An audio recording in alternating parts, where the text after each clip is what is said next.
Ladies and gentlemen, can you hear me all the way to the back? Thank you very much all for coming to the Netherlands Institute. Apparently there is occasionally a bit of a confusion with the Norwegian Institute, which is also called NIA, but we're certainly the Dutch Institute here. So welcome to the Netherlands Institute, all of you here in the room, and of course everybody also online, because this is always a hybrid event. Very welcome to the sixth and the last TEXNH event of this year, the year 2023. Because of the success of cross-craft interaction or related themes, which we were going to hold for this year only, we will continue for a couple more lectures next year. So if you're interested in the theme overall, please come and join us also next year. One talk will be on writing systems, different types of writing systems and ceilings, and another lecture will be on a combination and an interaction between wall paintings and pottery. And once the program is ready with the dates and all the names, we will inform you all as soon as possible. But now I would like to welcome everybody to this lecture of today, presented by Dr. Eleni Konstantinidi-Syvridi, who is a good friend and a conference company partner, exactly. But beyond that, she's of course the curator at the Department of Prehistoric, Egyptian, Cypriot and Near Eastern Collections of Antiquities at the National Museum in Athens, the National Archaeological Museum in Athens. She graduated from the University of Ioannina and she took her PhD at the University of Birmingham. Eleni's research focuses on the late Bronze Age Aegean and the Eastern Mediterranean, specifically on Mycenean jewelry and dress, about which she has presented widely in Greece and abroad, and she has also published extensively on various late Bronze Age issues and topics.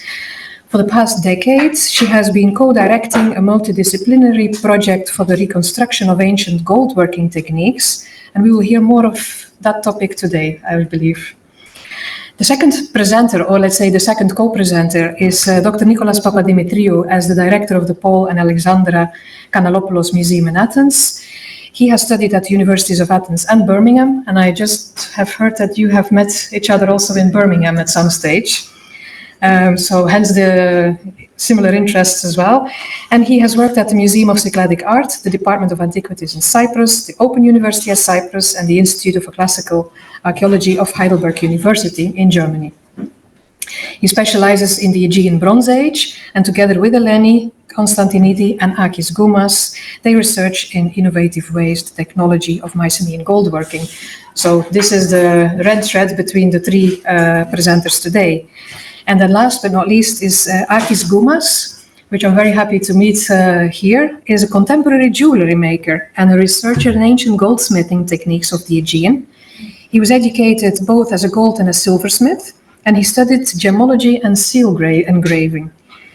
As a member of the Greek Chamber of Fine Arts, he was the designer of Onar SA, a jewelry and object company for several decades, so he has a lot of experience in his fingers.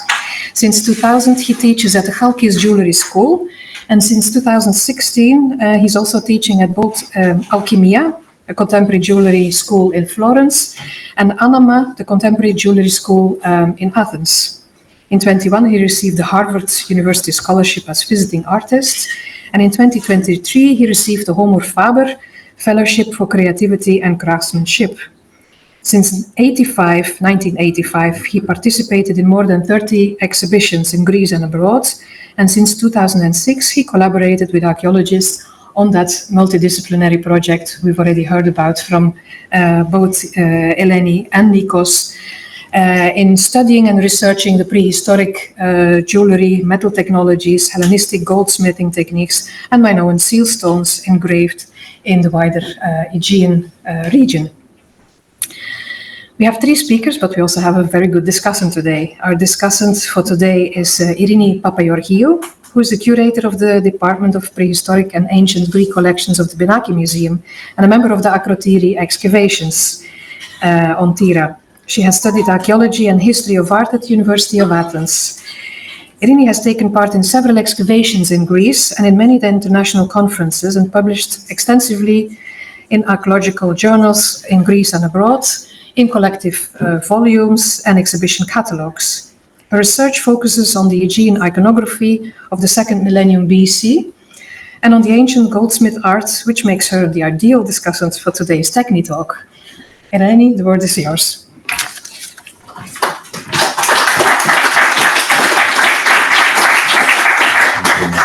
Thank you very much for the introduction, and all of you who are here, both physically or online. I was hoping to avoid this, but I can't. Goldwork is one of the most renowned expressions of Mycenean art, and certainly the one that has attracted the most attention. Although we're often captured by the splendor of gold, it is thanks to its properties to remain unaltered in oxidization and time that ancient gold artifacts form a significant source of information. The project in which I participate for more than a decade now with Nikolas and Akis originally aimed to document gold working techniques used in Mycenean Greece, to identify and test the stages of work via experimental constructions, and to explore possible cases of technology exchange with other regions. To this goal, we're especially helped by artifacts that are malformed, failures, or misshapen, which preserve tool traces or valuable information on stages of manufacture. Even with those objects, however, the collaboration with an experienced goldsmith like Akis made me and Nikolas realize that craft is a spiritual rather than manual talent. And the more we admired the resourcefulness of the ancient craftspeople in finding technical solutions, the more we grew to respect them and felt the need to approach them. In order to do that, we first had to interpret the available evidence on their environment and condition of work. What kind of workshops they worked in, how they were trained. Were they full-time, part-time? Were they only working on one material or medium? Were they multitask craftsmen? Can we discern the degree of interaction between masters of different media or different levels of expertise? Some of these questions have been answered. Others are still on dispute. What you're about here is a combination of the scarce evidence, archaeological and textual, we have at our disposal, with some of the remarks we made in the course of our study. The most valuable assistant in the work of the goldsmith is fire.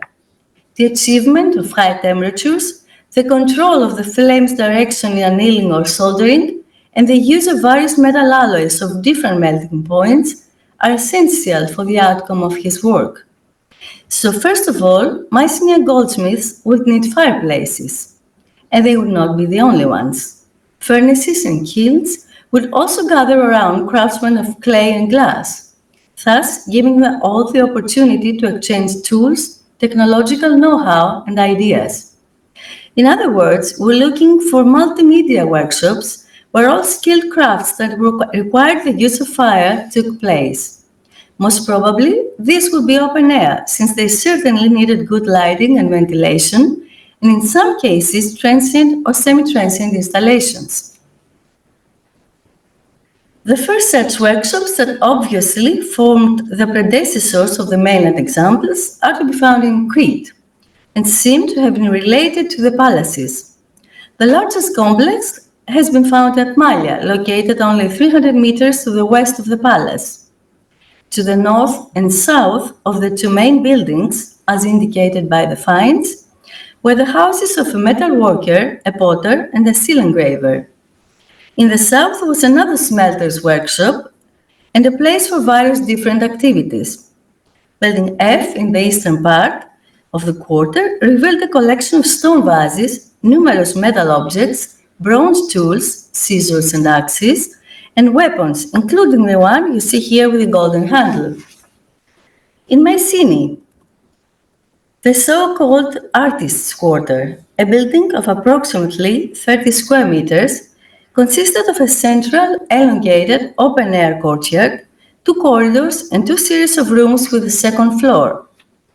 The numerous objects of various materials prove its use. Among others, flakes of ivory, remains of opal stones, quartz, steatite, rock crystal, pigments, as well as many nuggets of gold and copper slag. Relevant evidence comes also from Tiryns' lower citadel, which provides a series of material remains belonging to two chronological periods. In Building 11, Room 78A, pieces of gold foil, one of them still adhering to a clay tool, were scattered around a fireplace, together with tiny lamps and a small sheet of copper and faience sherds. When the sherds were joined, they reconstructed a monkey-handed faience vessel. The gold foil was probably used to embellish parts of it. In a side room, there were also found a large number of obsidian flakes, lead clamps and sheets, and half a crucible with a metallic substance on the rim. Excavators also mention an impressive concentrations of objects of Cypriot or Levantine origin in and around Building 11, including a unique talus stick with an Ugaritic inscription you see at the bottom right, which points to the presence of foreign specialists in skilled crafting. These experts apparently completed, on behalf of the palace, the last step in the production of luxurious faience vessels. An elegant faience juglet from the Tholos tomb of Ctymene Volos, ornamented with minute gold spheres, offers us an idea of the delicate work performed in such workshops. Finally, in Thebes, at the House of Kathmos, throughout the Palatial period, multimedia workshops utilized a variety of materials to produce individual parts of composite artifacts. Among them were a number of agate beads, quartz leftovers and steatite, scrap and pre-processed gold in the form of spooled wire, as well as semi-processed boar tusks and horns. Several other plots in the citadel Kathmia betray the presence of workshops for pottery, metal and stone objects, with tools of stone, bone and bronze like axes and scrapers. There are also finished objects of gold in a wide variety of shapes, foils, inlays, studs, and in one case, the remains of a furnace, here on the right, which was probably used for melting and welding metals. Made of pressed clay, it is oval with its sides sloping inwards and is preserved at a height of 70 centimeters. Textual evidence on luxurious composite artifacts is provided by the Linear B series from Pylos. These tablets form a palatial inventory of luxurious tables, thrones, and footstools that have been interpreted as the content of reception rooms or the furniture used for rituals. The most elaborate piece of furniture is a footstool decorated with inlays of lapis lazuli, silver, gold, and what seems to denote golden bars. One wonders whether the footstool engraved for the goddess on the Tiryns ring was inspired from such prototype or looked like the ones of Tutankhamun.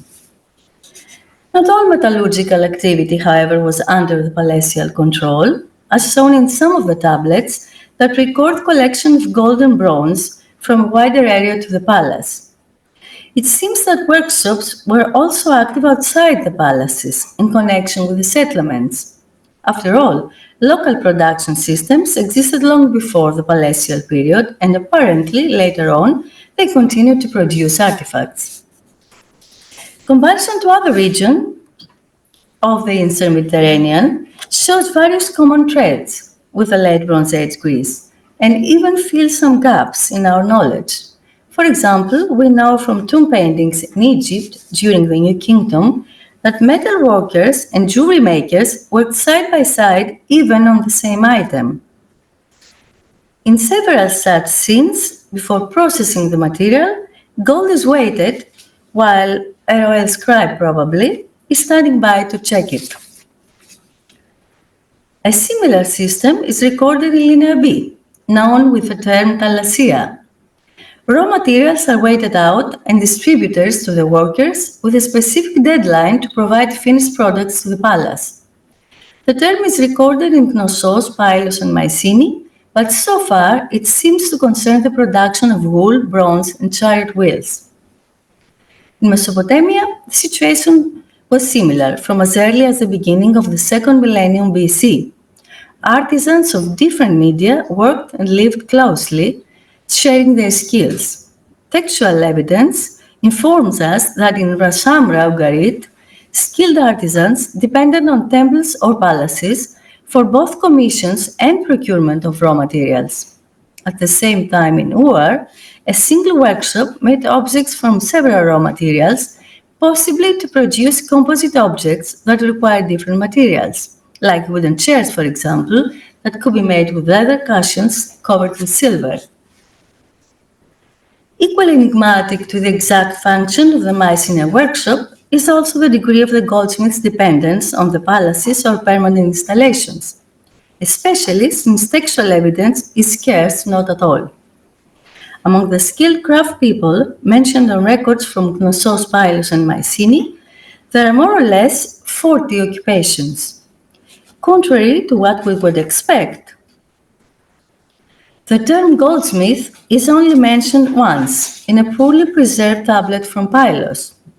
According to the transcription, 4 kourosovoko, chrysourgii, we would say in Greek, appear next to other craftsmen like potters, bowmaker, and stitchers, identified by ethnicity or place of origin, here by the term anoura. It has been suggested that the craftsmen mentioned in the tablet may have been traveling artisans, as in the case of Tiris we saw earlier, not simply untrained workers. The practice of traveling artisans is well documented, mainly in the Aegean-style frescoes discovered in several Egyptian and Near Eastern sites, like Tel el-Daba, and in the Amarna letters, the official correspondence of the pharaohs with the rulers of the Middle East. Some of those texts inform us that high-skilled craftsmen who were at the service of the palaces were exchanged as a valuable loan between the rulers, reinforcing even their diplomatic relations.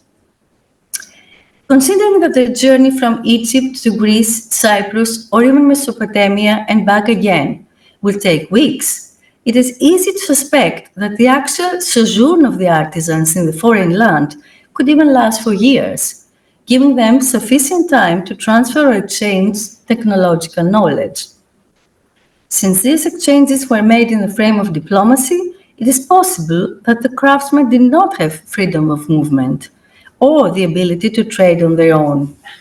The centralized elite patronage of the precious materials work is also evident by the fact that although no one can question the creativity and high skills of the artisans, they were in no position to create new patterns or iconographies on their own initiative. They rather obeyed to a pattern book, and it was only the rendering of those patterns and the technical solutions they invented that discerned them from each other. Even before the erection of the palaces, when art had not yet become so standardized, there were certain motifs that were chosen to be displayed on all media, be it frescoes, daggers, signet rings, or mirror handles. This became particularly clear when the Griffin warrior sealstone was discovered, bearing a combat scene already well known from 3 artifacts of grave circle A: Mycenae, the silver crater, an inlet dagger, and the signet ring. So, what was the social status of these Anoura goldsmiths?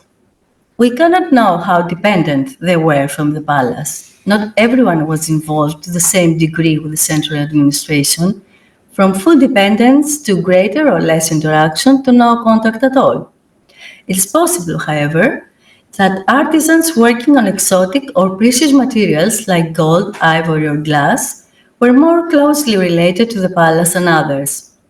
For precious metals especially, we know that they carried a certain symbolism linked to political and religious power, evident also in contemporary Cyprus, Egypt, and the Levant.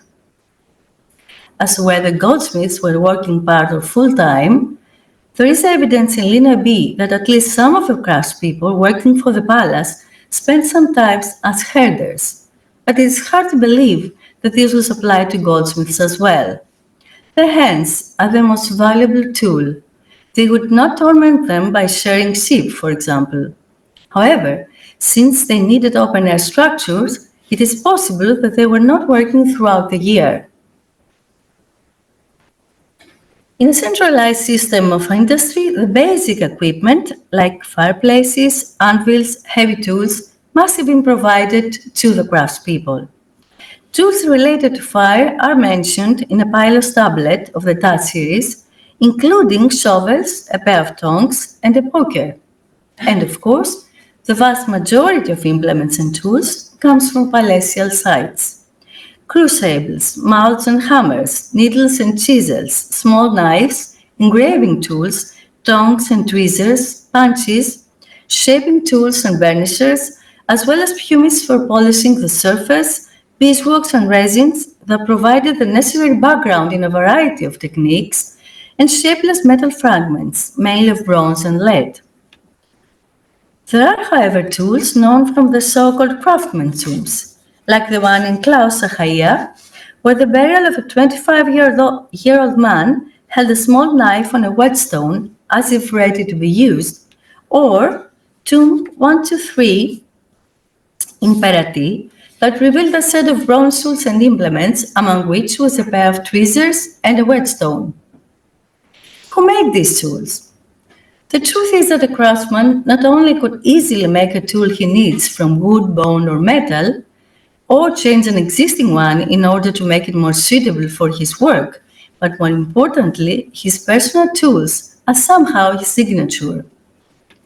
For the more complex tools, however, or heavier, like cast hammers or chisels, like the ones found in the so-called hoards, there must have been specialized craftsmen who also knew, for example, the alloy's hardness required, apparently bronzesmiths. Otherwise, it would be a huge loss of time in a restricted schedule with deadlines to catch if everyone made his own tools. For the sake of our experiments, Akis makes custom tools, depending on the traces he detects on the surface of the ancient artifacts. Since in general they remain the same, with some variations, throughout the centuries, in most cases we're fairly sure that our custom tools approach the original ones. Sometimes we even identify them in the archaeological record. Such was the case, for example, with the bone tool that Akis used in order to impress the details of a bone accessory on its gold cover.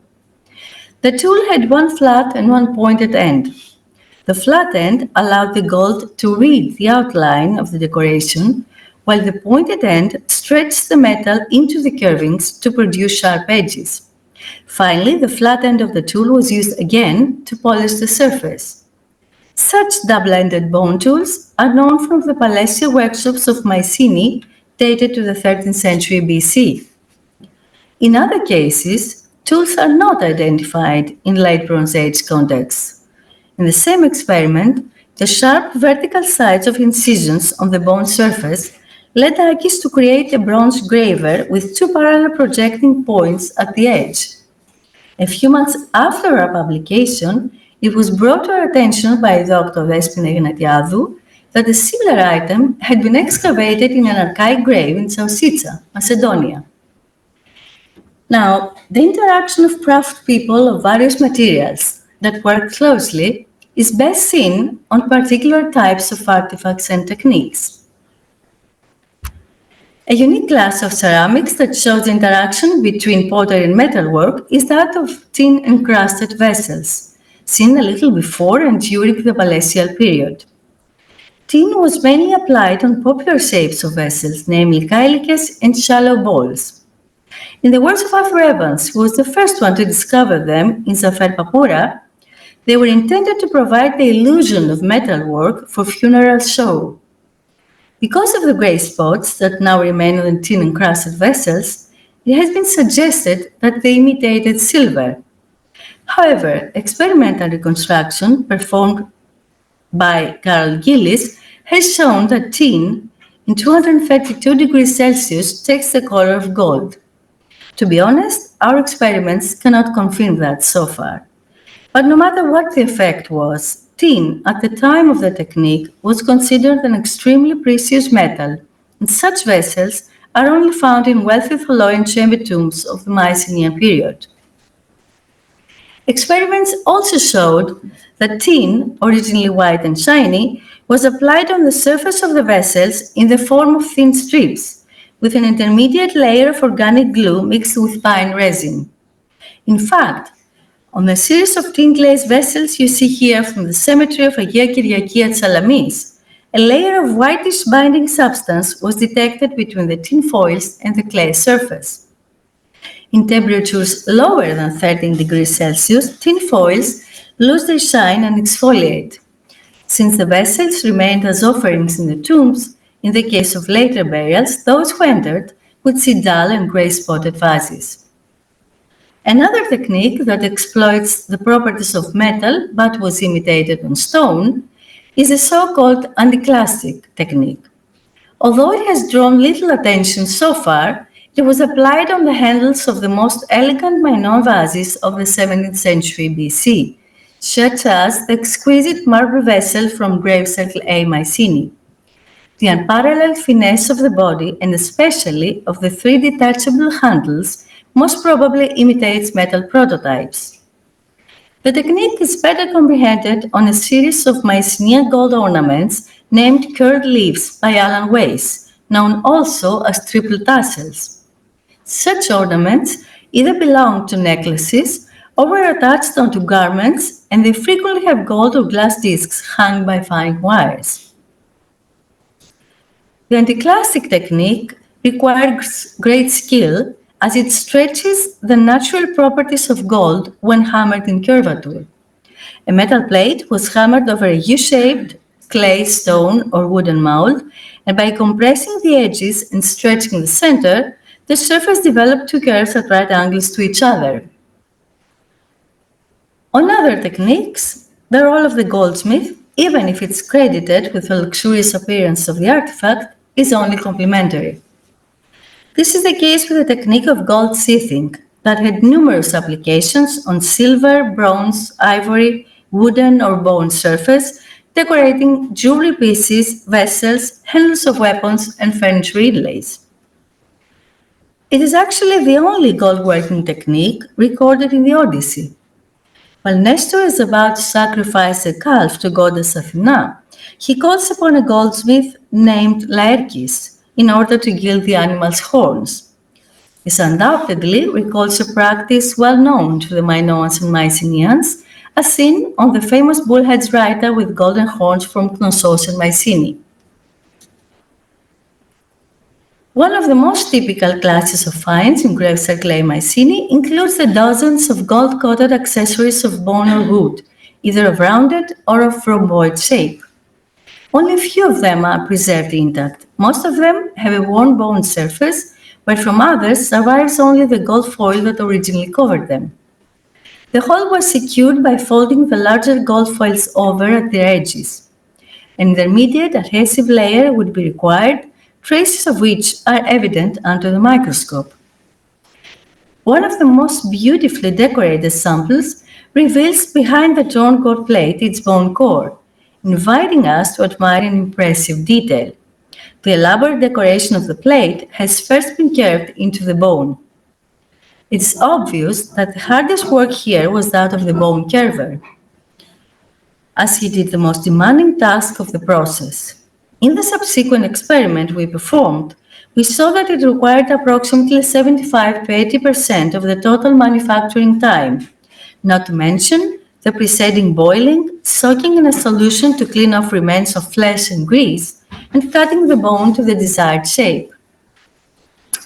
To the question, why did the Mycenean craftsmen choose to do something so time-consuming and difficult if the bone surface was not meant to be visible, the answer given by Akis is that by doing this, the foil would perfectly fit on the curves of the bone, and at the same time, the bone would serve as a mold, where from the gold foil would read every detail of the design.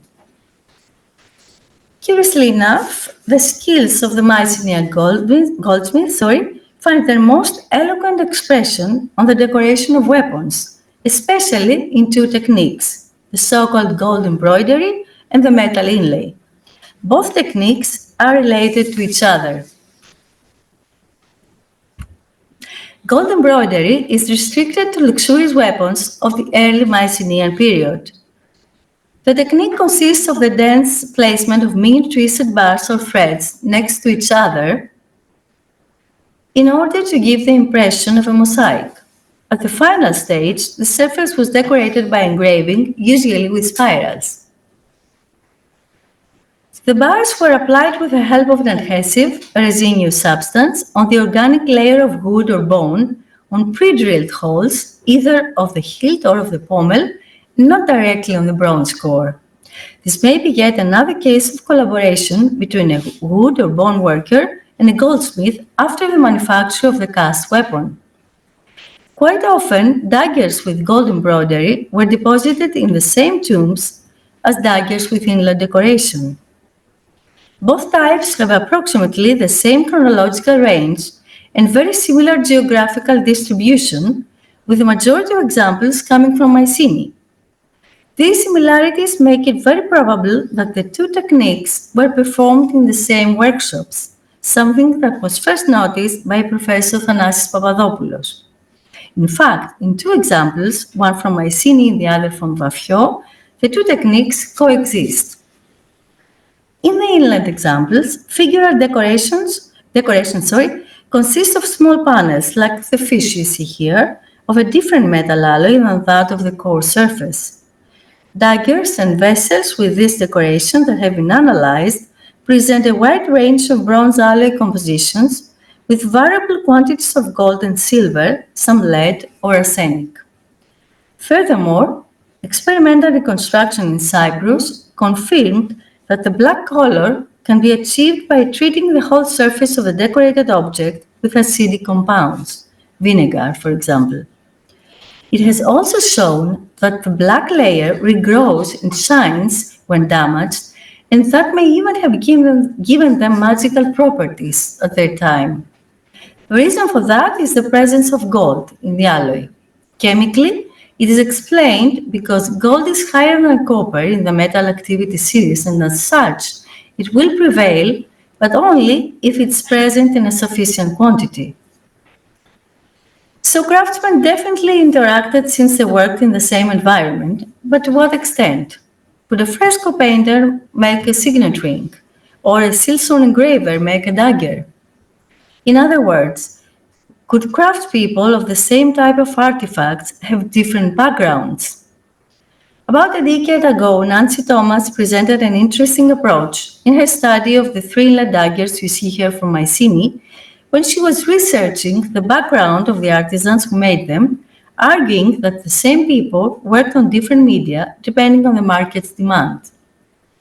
Thomas, as other scholars before her, was based on the idea that artisans deposit subconsciously visible traces of their previous experience in the product to be made.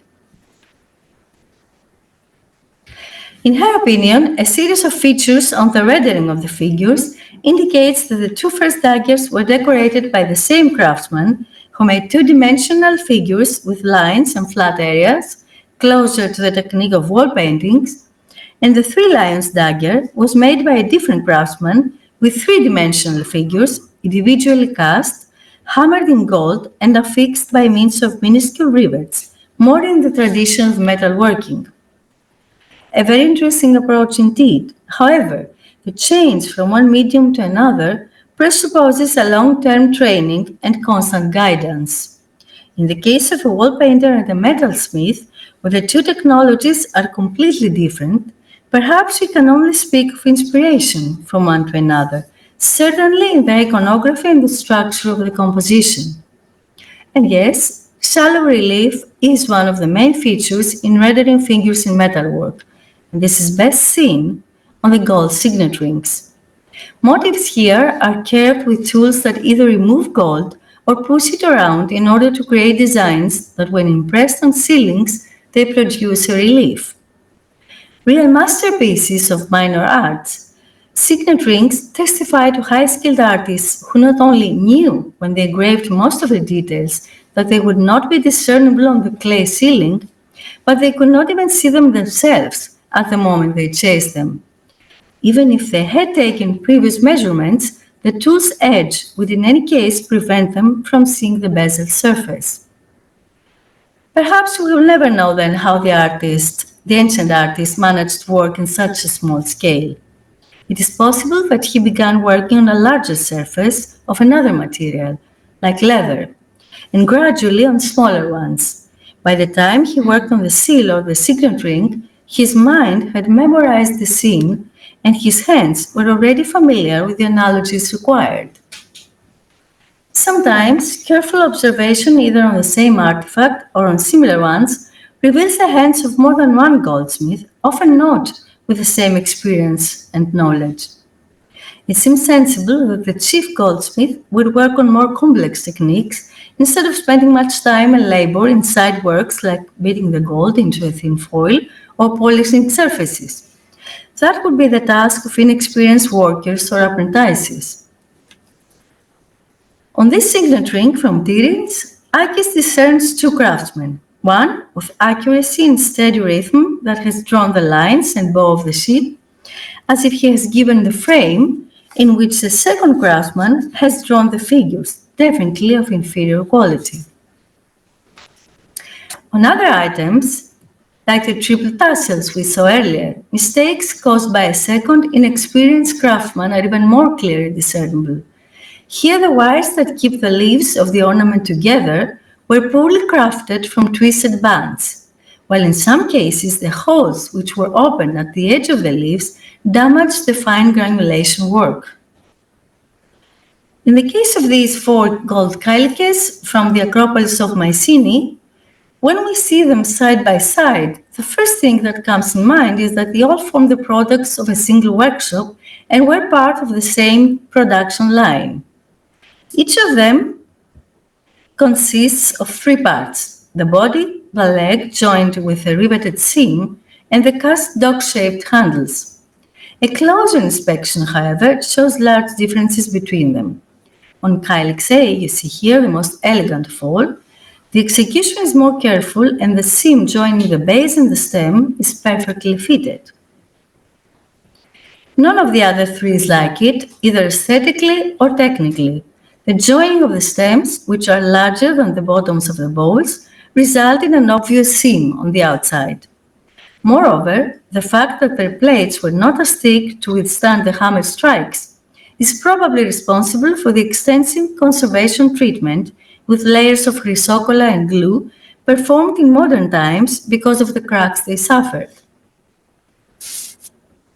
To sum up, it seems that the environment of the Mycenean goldsmiths consisted mainly of multimedia workshops that were controlled to some extent by palaces or even temples.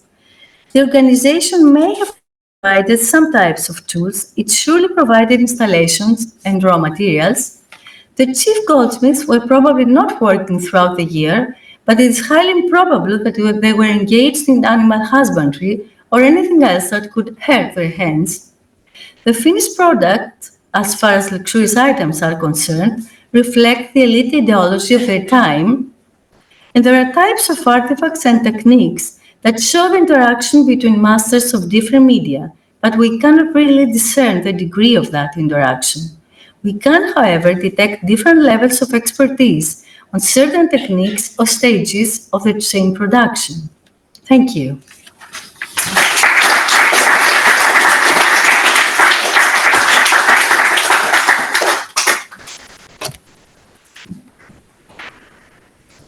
Irini. So, good evening from me too. First of all, I would like to thank the director of the Netherlands Institute at Athens, Annelies Baer, for her kind invitation to participate as discussant in today's lecture. And I would also like to warmly thank Eleni Konstantinidi, Nikos Papadimitriou, and Akis Goumas for their revealing presentation today, which in a way shows us the methodology we should apply when approaching the technology of any period of the past.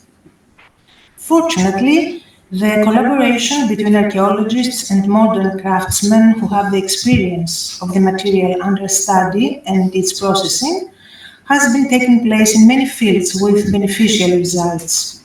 This cooperation is the only safe way to draw well-founded assumptions or safe conclusions. Today, Eleni, Nikos, and Akis have managed to make convincing suggestions regarding the environment in which the Mycenean goldsmiths and jewelry makers worked, using all available data and, of course, the results of the experimental reconstructions they have carried out during their 10 years research on the gold working techniques used in Mycenaean Greece. They have also approached the complicated issue of cross-craft interaction, posing and provoking a series of questions that I believe will trigger fruitful discussions. One of the most important issues discussed in the lecture is the division of labor within a goldsmith's workshop. Based on the traces of tools, the quality of workmanship, or the mistakes sometimes repaired, they were also able to discern different hands, those of an experienced master and those of one or more apprentices. At this point, I would like to refer to the indications that the Linear B archives offer us, although they concern the weaving workshops of Knossos in Mycenaean Crete. There is reference to 400 young individuals, both girls and boys. Although we do not know whether these were slaves or individuals dependent on the palace, the children appear next to adult women whose occupation relate to textile production. We can suppose that these boys and girls are placed alongside older women who teach their skills to them under the direct supervision of the palace. The question I would like to ask at this point, is whether we can formulate similar assumption for the Mycenaean goldsmith workshops. In other words, is there evidence that young children or even women were apprenticed alongside experienced goldsmiths? Can I? Yeah. Start?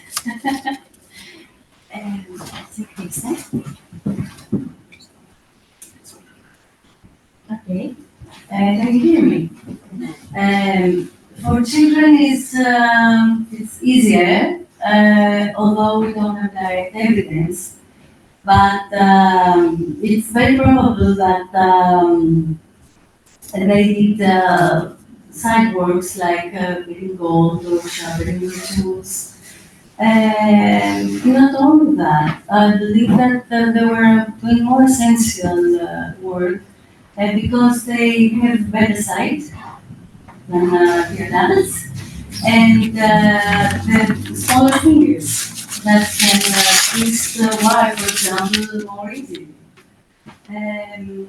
For women, relatively to Linear B, the Hittite text mentioned female personnel only as weavers. So we're not certain, but children, yes. Most probably, yes. Would you like to add something? So, another issue has to do with the rather long apprenticeship of craftsmen. As the experimental reconstructions demonstrate, the performance of delicate work and the execution of, for example, of extremely thin wires can be achieved without the use of magnifying glasses, but only with many years of training and constant repetition, which probably indicates that the craftsmen have been trained since childhood. The same can be said regarding measurements for which they did not have the relevant tools. For example, how did they measure the thickness of a gold sheet? Yes.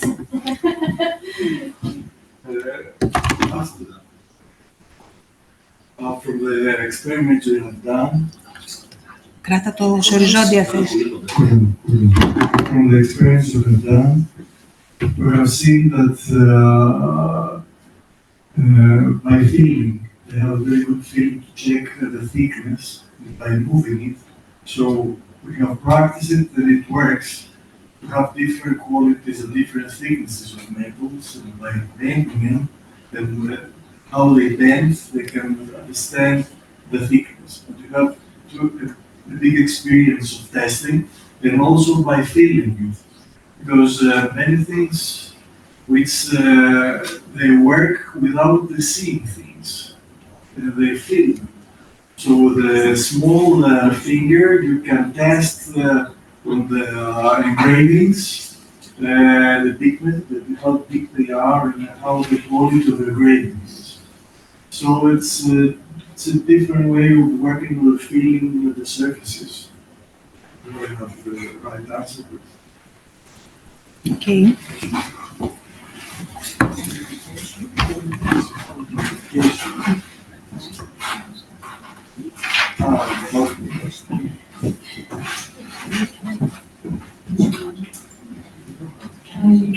Of course. In relation to the topic of the thickness of cold sheets, as you have both mentioned something about it, I was actually wondering if the senses are so important in order to understand the thickness of the cold, since you can't measure it, as you say, in how far, in relation to what you were mentioning, Eleni, in how far can you give such a task to a child, beating cold into foil? Or when you mention beating cold, you're not referring to cold foil, because to me it feels that this is a very important factor, the thickness of the golds, because you need to be able to use it afterwards properly in the job projected, let's say. It also needs to be thin enough, but strong enough that it doesn't break.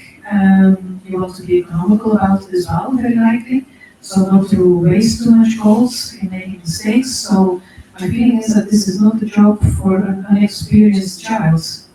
What are your views on that? Akis, I think it's more appropriate to answer.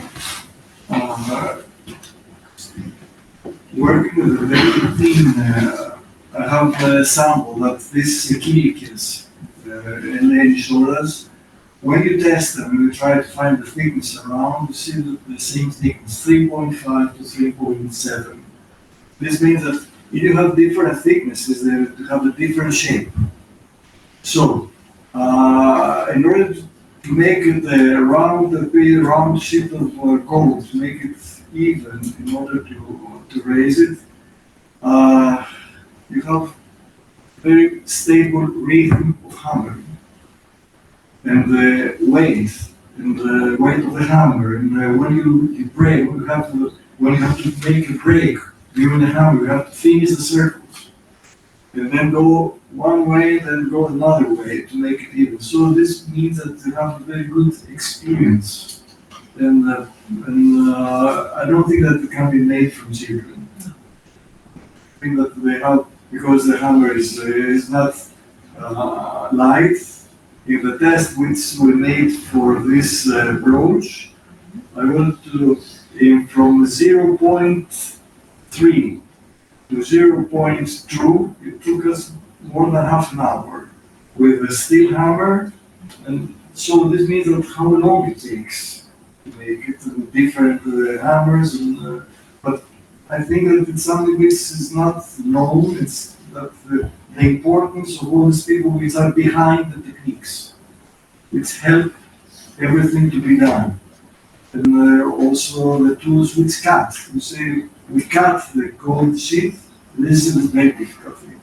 It's not so easy to cut it very thin, and so it's a knowledge which is behind, which we don't have. It's,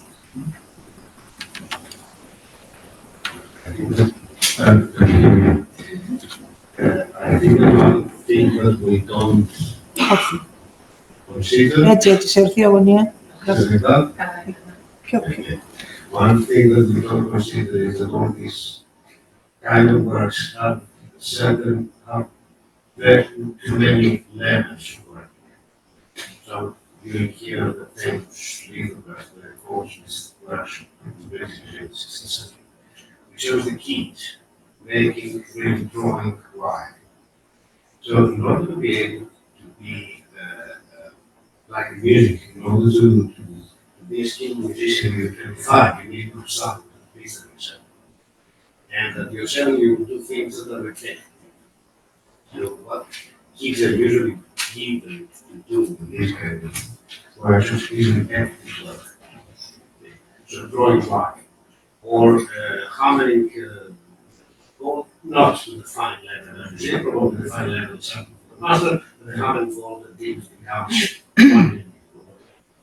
And they do these as they do these for years or for 1 year. And that's really very impressive. What that they don't think with the kids is that they lack repetition. So I remember once we were doing a experiment with Nikolas, with stone breathing, and there was a daughter of a colleague there who was like that, let's say, years old, and she saw that with the boundary, and she said, "What to do?" So we gave her the boundary with sand. She did that for 3 hours. You didn't hear, and after 3 hours she came and said, "I'm a bit hungry, and so because I'm going to come back."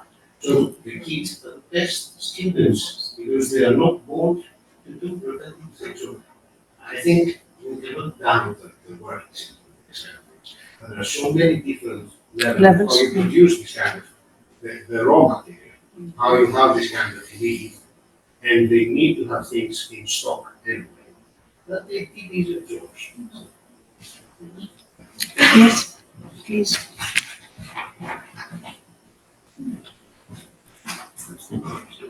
Before dealing with the material, the precious metal, did they make any drawings, any preparatory sketches? Do we have any traces of things that they did before they dealt with such a precious material? And how, where?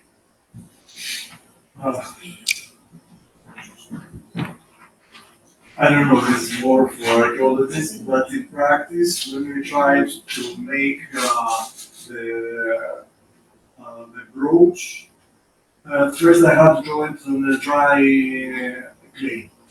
I have to make many trials, I have to calculate everything on the dry clay. And but now, after some years, the better is that you have to cook the clay at about 600, 700 degrees. You have very precise lines of the clay that you can copy it also. They must have had something, but the material that is no longer preserved. On the material itself, for example, on signatures, we see pre-sketched lines.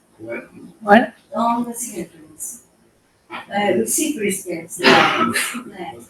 But sometimes they ignore them or it's a mistake and then they correct them, yes, yeah.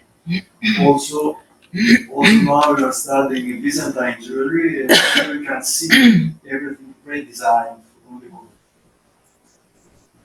Yeah. So, related to this point is the case of an experienced craftsman being able to work on another material.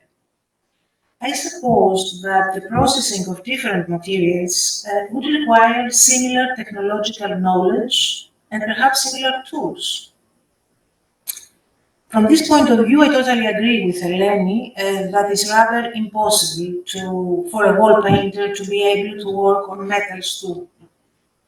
But in cases of gold rings with engraved glass paste, could the goldsmith have worked on the glass paste as well? Why not? Because it's not very hard. The hardest is 4 to 5. They engrave much harder stones. Why not? But why to engrave the glass? You can engrave it on the baked clay. It's also hard and can make it easier, can make it more. I think Irini was thinking of the cloisonné. Yeah. Rings. Cloisonné. Ring with the cloisonné. Gold shimmer, yeah. Inlaid glass paste, yeah. Yeah. Yes, yes. Estina? I just wanted to make a remark on the carving of glass. This is impossible until the 13th century AD. And even then, it's very, very localized on the object. So we cannot carve ancient glass. Don't even think about it. They Okay. are all cast. They are all molded. Yeah. Molded. No, But I mentioned glass paste. there is, Yalomaza. there is no glass paste. If I may say so. Yeah. I have been insisting for decades, actually. I would like, yeah. They are all glasses. They are all glasses. It's just the way that they are made that makes them corrode differently, and this corrosion appears as if we have an object made of a different material. Okay. But they are all glasses, and you cannot carve them. This is the bottom line. Yeah. I didn't mean that they carved the glass paste. Yes, no, not the glasses, not anything, but the inlaying, the enameling, since it involves temperatures like cold, Yeah. yes, that could be done by the same artist. Yeah. It's possible. Yeah. Someone very skilled. And when it comes to molds for making ornaments, the molds, the question is who made them? Linear B mentions the name, the word kilurgos, that is the maker of hollow objects. Could he be a stone worker, maybe a specialist in the art of embossing, or rather a silk engraver? In my opinion, the seal engraver made the molds. Someone who had experience on seal engraving, stone engraving. And that's independently from the material Yes. that's used for the manufacture of the mold. Do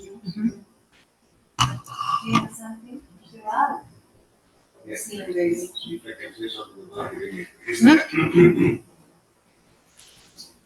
one of the interesting things in Mycenean art, as well as in other art, we're discussing today for Islamic art, which has the same attributes as well, is that the artisans, they do the same thing in different materials. Doing the same thing in different materials in a very similar way may have had the challenge of doing it completely differently. Because the way to do rational stoppage with the seeds, because you carve a seed and to make a seed thing has no relation at all. Even if it is the same person who is a very seriously doubted, or the same workshop, it's a completely different tool. The same thing is if you have, you studied the other day, the handles of the swords that they make from glass, from stone, from whatever. So it is a challenge for them. That's interesting, that it seems, and this is this interaction that Anne is interested, is that, they are interested in themselves to produce shows that there's not any reason to make a handle of a game. It's just a game, you play, or to make another glass. It is the research, but it can make other things. It could be the way of the workshop to differentiate. Yeah. But it is, they are interested in doing this kind of thing. You're listening to music, played with a string, and you're playing with some wind instrument, and you want to produce the same sound. So there is this interaction also in competition and so on. And maybe there is a difference between a creator and a technician. Yes. The technician follows the way. The creator always wants to learn something new. That's the follows. So thank you. Another important result of the experimental reconstructions is the understanding of the use and function of tools. The fact that the bronze tool invented by Akis for the construction of the gold-coated bone accessory, later identified with a tool of the geometric period, is simply amazing. And I would like to ask, have you been able to identify other types of tools among those that remain, I would say, hidden in plain view in museum storerooms? It's funny you ask because that happened the first day of my Akis, Nikolas introduced us, They both came to the National Museum, and the first thing I did is to bring Akis in front of the case with implements and tools from the citadel of Mycenaean. We have a very vague and general caption, tools and implements from the citadel of Mycenaean, and in 2 minutes, Akis managed to tell me for each tool what was the purpose of it. So then I realized what a huge mistake it is to study ancient artifacts without having someone who can really make them and understand their technology. I don't know if you would like to add something. Dr. Morik wants to ask something. Thank you, Eleni, Nikolas, and Akis for this excellent presentation. And I know your long study. Although as a conservator, I would prefer to concentrate on technique and not labor division, but this is important, very important. I wanted to know if you have done any analysis on the glue. The glue you should ask Nikos, but we'll finish tomorrow. Is it shellac? We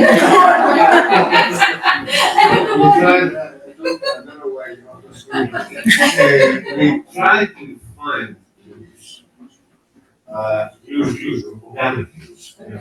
And resins. And It's an animal glue.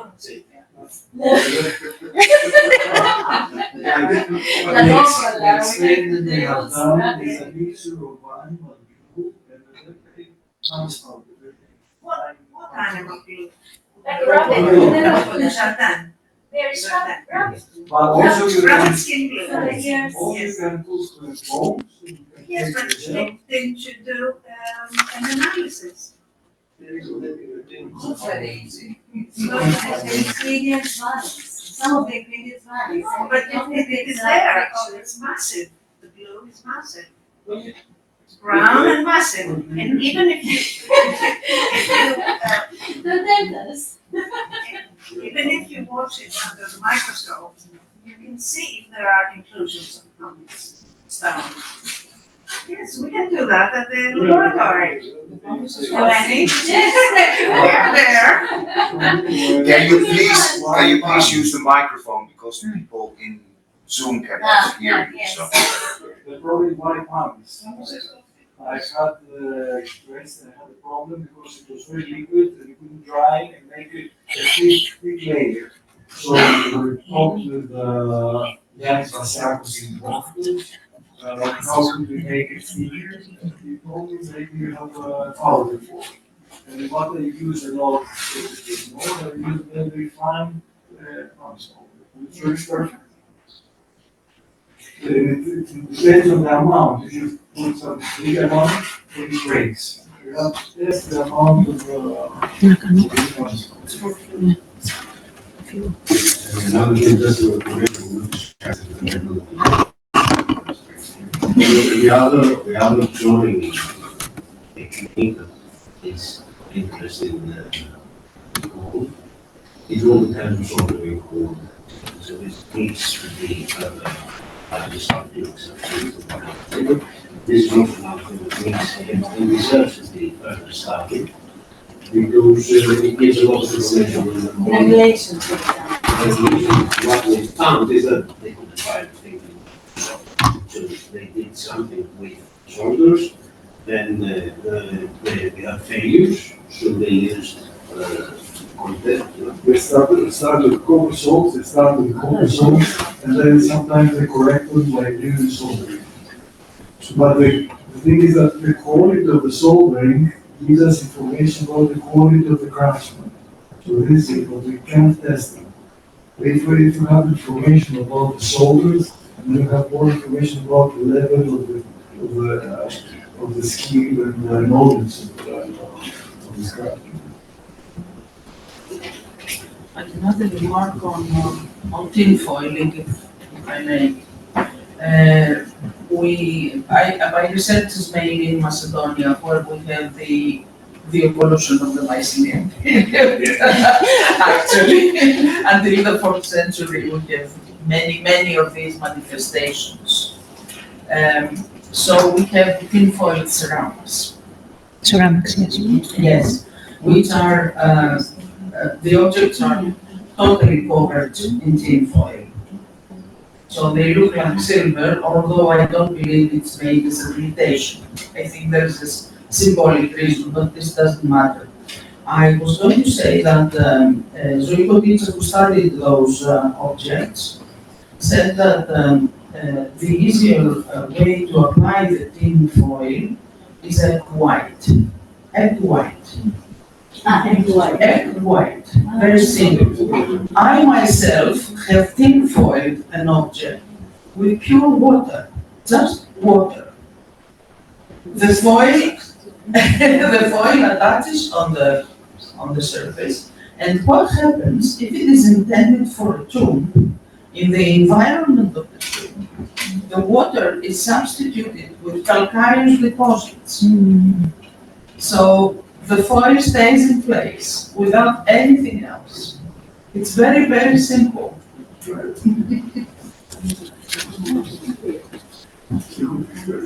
Yeah.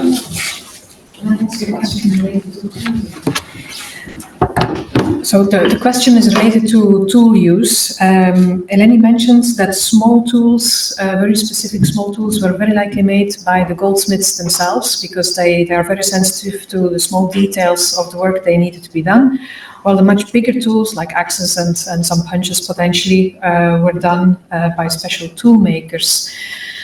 The question I have in terms of that, but also in relation to how technology gets transferred onto next generations. Would tools be, let's say, the tools made by the goldsmiths themselves, would they be passed on while they are training or when they stop working to the next generation? This is maybe something Aki can say something about. And what about the other tools as well, so the larger tools? And how far can such tools be used for several generations? Because I would imagine that some of these will break sooner or later, but other ones will not. There will be some wear and tear on them, but other ones will not. I mean, I know from specific situations and contexts that tools can be around for several hundred years. So I was wondering, in the context of goldsmithing, and how far that is the case. And that comes with training as well. Yeah, I think Akis is most appropriate. About the personal tools, have in mind that we use bronze. This means that bronze lasts easily. So we have tried it, after some trials, we have to change the tool. So I don't think that maybe they have a memory of an old tool, how it was, but they need to make new tools because they don't last long. So maybe one craftsman has to make 2 or 3 or 4 tools in order to make his generation to work, because they last very easily. It is hard.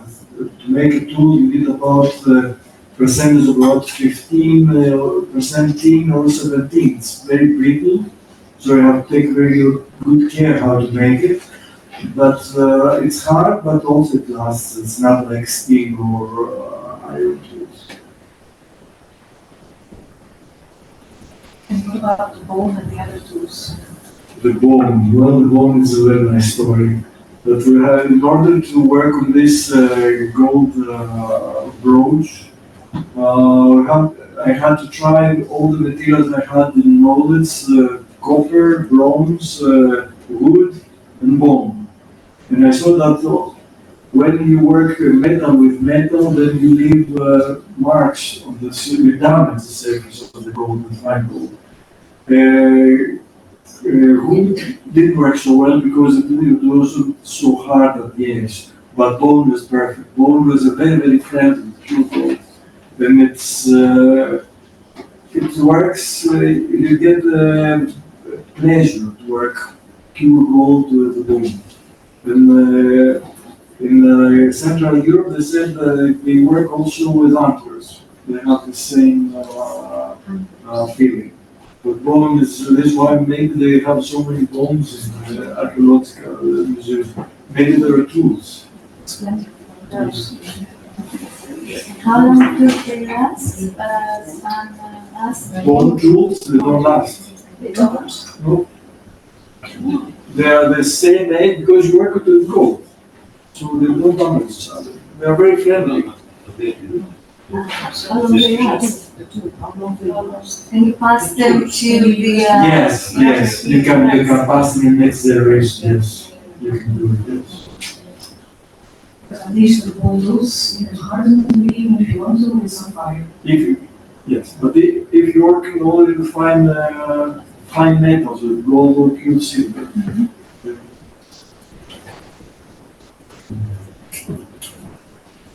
Thanks very much.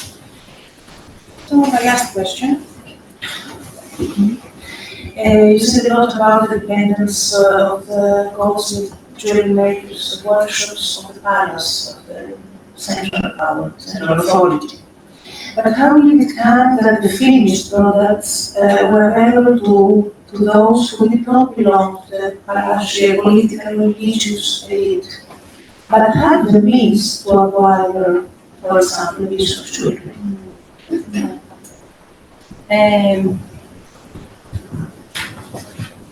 Well, it is possible, although we don't have supportive textual evidence, that the goldsmiths, as other class people, were partly paid in kind.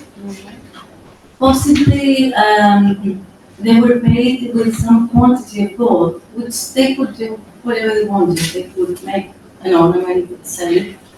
And as for the question how it reached the hands of a lady or probably there was a barter trade. Is that it? The exchange trade.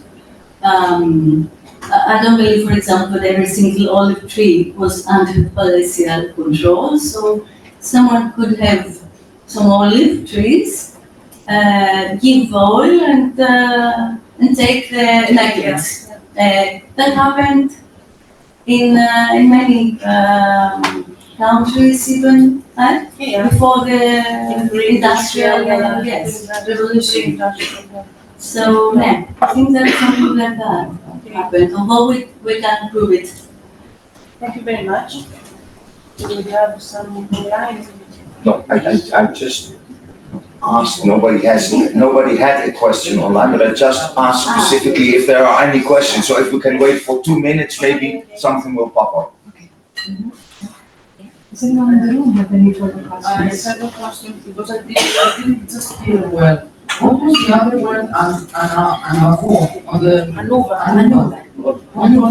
Anuga, yes. it has been interpreted as place of origin of the craftsman, of the goldsmith.